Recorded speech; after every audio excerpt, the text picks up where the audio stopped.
Hi, I'm Kari Metzger, and today I'm going to teach you how to watercolor with lots of water, reinkers, and an aqua pen.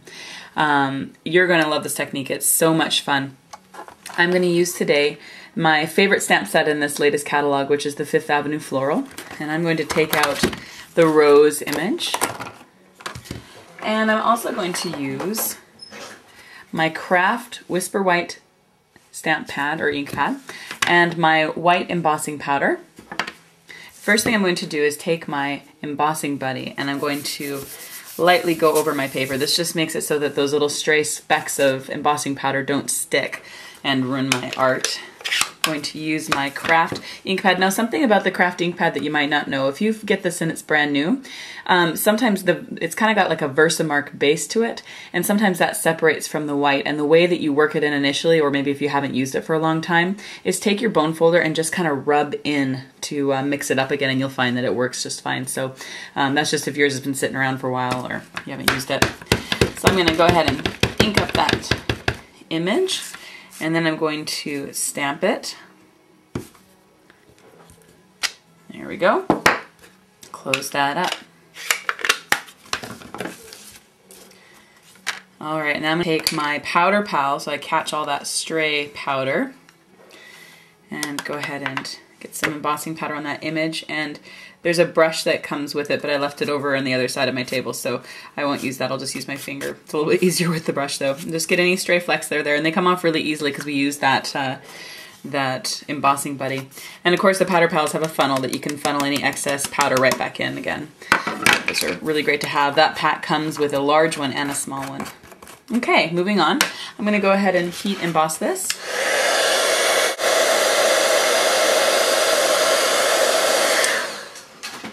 Okay, now if you're new to heat embossing, one of the biggest mistakes that people make when they're first learning is that they don't wait until it gets shiny before they stop drying. Make sure that your powder actually melts and becomes that kind of a plastic or whatever it is image before you stop. Okay, so now the fun part. I have a spritzer of, this is just water. I just used an old container that I used to have. And I don't know if you notice here, but I've learned the hard way. If you follow my newsletters, you know that I love to have coffee while I'm crafting, or hot chocolate, or any hot beverage. And over time I've learned that oftentimes it ruins my projects when it gets knocked over by my errant hands. So one of the things that I've learned to do is take these little trays that the stamp sets come in. You can actually get these separately. I have a couple extra that I bought, and I just put my coffee in there so that if it actually does get spilled, then it's more likely that it's going to land inside of the tray. But today we're going to take my coffee out. I'll have it later. And instead, we're going to put this paper into the tray because we're going to actually do something kind of fun with that. So I'll put that in there for now. I'm also going to show you what to do with these extra containers that your brads and your embellishments come into. Take one of those. You're going to take a few reinkers in coordinating colors. And I chose 3 of the ink colors that are all retiring. Just a quick note, if you love these ink colors, I would order them now because they've been known to disappear before the end of the catalog. So I'm going to add a few reinkers in here, just a few drops of each. So right now I have, that first one was Pink Pirouette, the second one is Tangerine Tango, and this third one is Riding Hood Red. And you don't need very much, actually. Put those aside. I also have an aquapainter pen today, and I'm going to squeeze that and prime it just to get some good water flowing. I want it to be nice and juicy. Keep that away from your embossing buddy. Okay, now I'm going to pull that project over that I started. And what I'm going to do is take my water and I'm actually going to spray it. Now I'm going to spray it until it bubbles and makes like a little pillow over in each of those petals. You can kind of see that. And sometimes I go back over it and just kind of flick it from the bottom just to make sure that there's no extra huge bubbles that are going to, you know, land over things, over the edges. You can come back over and maybe spray a little bit on the edges. Okay, so once you get that nice and watery, a lot of water as you can see. Now, if you try this with other paper, you'll see right away why it doesn't work. So if you are trying this and it's not working, it's probably because you don't have this paper. So get the paper first.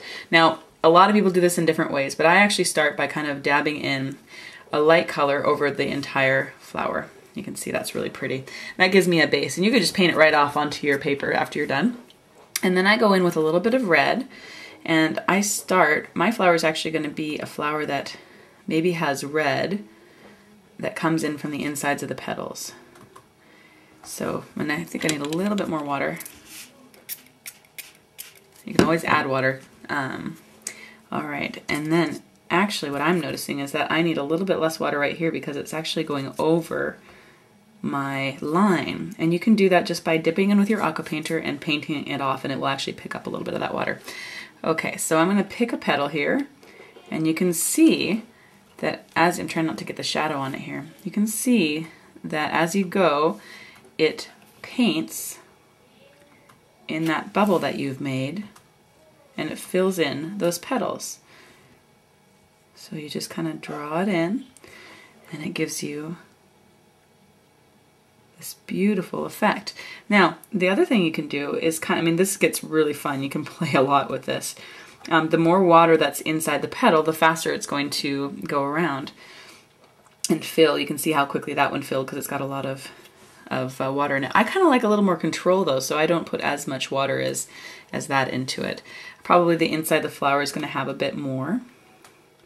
And then I like to add yet another contrast. You know, it might be kind of fun to just pick a flower that you have in your garden maybe and copy it. But I know my roses in my garden have a lot of orange that comes in. And it's okay if it goes off the side. That's actually just part of it, so don't worry about that. Because it's all going to dry and then you're going to cut your flower out anyway. So just add in a little bit of stuff right there. And wait, I hope that shows up on the camera okay. And basically now we have our beautiful flower. Now, I learned, Patty Bennett has a great video on this as well. She's one of my favorites. She's fantastic, and she's got to be the nicest person you've ever met. Anyway, she had talked about one thing that she does that I've tried, and it's kind of cool. She actually then lets hers dry by just tilting it up a little bit, and you can see that the water's beating. And then let it sit like that. And when she's done, you're going to get actually a darker image of that ink on the bottom of those petals. So that's kind of neat as well. So let me show you what it looks like when it's all dried. It's going to take you at least half an hour, if not an hour, for it to dry.